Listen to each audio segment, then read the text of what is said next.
හරි අපි බලමු මේ කතාව මොකක්ද කියලා. නිකමට හිතන්න දවසම මහන්සි වෙලා රැට නිදාගත්තම මුළු ශරීරෙම නැවුම් කරන ඇතුළෙන්ම පිරිසුදු කරන සරල පානයක් තිබුණා නම් කොහමද? ඔව් දවස පුරා එකතු වුණු විඩාව අපහසුතාව මේ හැමදේම එක තේ කෝප්පයකින් නැති කරගන්න පුළුවන් ක්‍රමයක් ගැන තමයි මේ කතා කරන්න යන්නේ.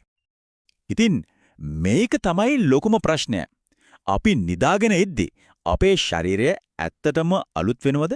ඒ ක්‍රියාවලිය වේගවත් කරන්න අපිට උදව් කරන්න පුළුවන්ද? මේක නිකන් කතාවක්ද? නැත්නම් මේ පිටිපස්සේ ඇත්ත විද්‍යාවක් තියෙනවද? ඇත්තටම ඒකට සරල පිළිතුරක් තියෙනවා. ඒ තමයි හැමදාම රැට නිින්දට යන්න කලින් පුරුද්දක් විදියට පානය කරන උණු ඉඟුරු තී කෝප්පයක්.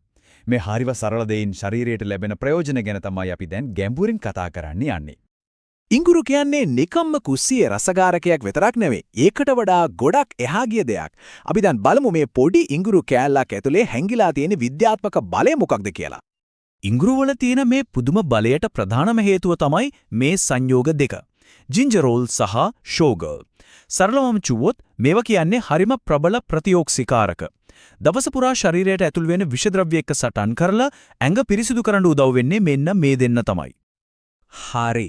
එහෙනම් අපි කෙලින්ම බලමු මේ ඉඟුරු තේ පුරුද්දෙන් ලැබෙන ප්‍රධානම වාසි පහ මොනවද කියලා. විද්‍යාත්මකව තහවුරු කරපු මේ කාරණා පහ ගැන දැනගත්තම මේක කොයිතරම් වටිනවද කියලා තේරෙයි. පළවෙනි එක. මේක නම් ගොඩක් දෙනෙක්ට හැමදාම වගේ අදාළ වෙන දෙයක්. රැට කෑම ගත්තට පස්සේ බඩේ එන අපහසුතාව බඩ පුරවල දාලා වගේ දැනෙන එක මේව හරිම සුලභයිනේ. අන්න ඒ තත්වයට ඉඟුරු තේ කෝප්පයකින් නියම විසඳුමක් ලැබෙනවා. ඉතින් කොහොමද මේක වෙන්නේ? ඉඟුරු වලින් අපේ ආහාර ජීර්ණ පද්ධතියේ එන්සයිම් උත්තේජනය කරනවා. විශේෂයෙන් රැට බර තෙල් අධික කෑමක් ගත්ත දවසක මේකෙන් ලැබෙන සැනසීම හරිම වටිනවා. ඉතින් ප්‍රතිඵලය පහුදා උදේ ඇහැරෙද්දී දැනෙන පුදුමාකාර සැහැල්ලු බව. හරි. දැන් බලමු දෙවනි වාසිය මොකක්ද කියන. අපේ ඇඟ ඇතුලේ අපිට නොපෙනී ඇති වෙන දැවිල්ල නැත්තම් ප්‍රදාහය කියන්නේ හරිම භයානක දෙයක්. ඉඟුරු වලට තියෙනවා මේ තත්ත්වය පාලනය කිරීමේ විශේෂ හැකියාවක්.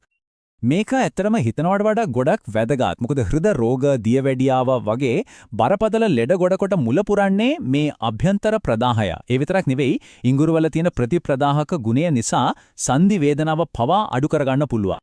තුන්වෙනි කාරණය මේක නම් ගොඩක් දෙනෙක්ගේ අවධානය දිනා ගන්න එකක්. ශරීරයේ බර පාලනය කරගන්න උත්සාහ කරන අයට මේක හොඳ ආරංචියක්. ඉඟුරු වලින් ශරීරයේ පරිවෘත්ති ක්‍රියාවලිය අපි කියන්නේ මෙටබොලිසම් එක කියලා. අන්න ඒක වේගවත් කරනවා. මේකේ තියෙන විශේෂත්වය තමයි තාපජනක ආචරණය. ඒ කියන්නේ ශරීරයේ උෂ්ණත්වය ටිකක් විතර වැඩි කරලා මේ දේ දහනය කරන්න උදව් වෙනවා. පුදුමම දේ තමයි මේ ක්‍රියාවලිය අපි නිදාගෙන ඉන්නකොටත් සිද්ධ වෙන්න පුළුවන් වීම. හතරවෙනි ප්‍රතිලාභයත් නූතන ලෝකයේ ගොඩක් දෙනෙක්ට බලපාන දෙයක්. ඉඟුරු වලට රුධිරයේ සීනි මට්ටම ස්ථාවරව පවත්වා ගන්න උදව් කරන්න පුරුවන් කියලා අලුත්ම පර්යේෂණ වලින් පවා හොයාගෙන තියෙනවා. ඉතින් මේකේ තීරණාත්මක කාරණය තමයි දියවැඩියාවෙන් පෙළෙන අයට හෝ ඒ සඳහා අවධානමක් තියෙන අයට මේක හරිම හොඳ ප්‍රවෘත්තියක් වීම. රුධිර සීනි මට්ටම පාලනය කරගන්න ස්වභාවිකවම ලැබෙන උදව්වක්. හරි. එහෙනම් අවසාන ඒත් හරිම වැදගත් පස්වෙනි කාරණය නිතර සෙම් ප්‍රතිශාව කැස්ස වගේ පොඩි ලෙඩ හැදෙනවද? ඒ කියන්නේ ප්‍රතිශක්තිය ටිකක් දුර්වලයි. ඉඟුරු කියන්නේ අපේ ප්‍රතිශක්තිකරණ පද්ධතියට ස්වභාවිකවම ලැබෙන ශක්තියක්. ඉඟුරු වල තියෙන ප්‍රතිබැක්ටීරියා ගුණය හරියට ශාරීරිය වටා ආරක්ෂිත පලිහක් වගේ ක්‍රියා කරනවා. ඒ නිසා පිටතින් එන විෂ බීජ එක සටන් කරලා සුළු ලෙඩ වලින් ආරක්ෂා වෙන්න ශරීරයට ලොකු ශක්තියක් ලැබෙනවා.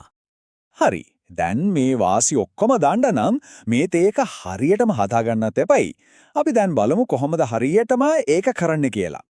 මේක හරිම සරලයි. වැදගත්ම දේ තමයි ඉඟුරු කුඩු පාවිච්චි නොකර අමු ඉඟුරු කෑල්ලක් හොඳට තලලා ගන්න එක. ඒක වතුරේ විනාඩි 5ක් 10ක් විතර හොඳට තම්බලා රසානුව දෙහි බින්දු කිහිපයක් හෝ මීපැණි ටිකක් එකතු කරන්න පුළුවන්. හැබැයි මේක තමයි වැදගත්ම දේ. සීනි නම් බින්දුවක්වත් දාන්න එපා. එහෙම කළොත් මේකෙන් ලැබෙන ගුණය සම්පූර්ණයෙන්ම නැති වෙලා යනවා. හැබැයි පොඩ්ඩක් ඉන්න හැමදේකම වගේ මේකෙදිත් සැලකිලිමත් වෙන්න ඕන අය ඉන්නවා. විශේෂයෙන්ම ලේතුනි වෙන්න බේත් ගන්න අය, පිත්තාශය ගල් තියෙන අය සහ ගැබිනි මව්වරුන් ඉඟුරු තේ පානය කරන්න කලින් අනිවාර්යෙන්ම වෛද්‍ය උපදෙස් ලබා ගන්න ඕන. ඉතින් මේ තරම් ප්‍රතිලාභතිය මේ සරල පුරුද්ද එදිනෙදා රාත්‍රී චර්යාවේ කොටසක් කරගන්නවද? මේකත් හිතන්න මේ සරල තේකෝප්පයකින් රාත්‍රියේ නැවුම් කරනවා වගේම හොඳ උදෑසන පුරුද්දකට පුරවන් මුළු දවසම ජවයෙන් පුරවන්න.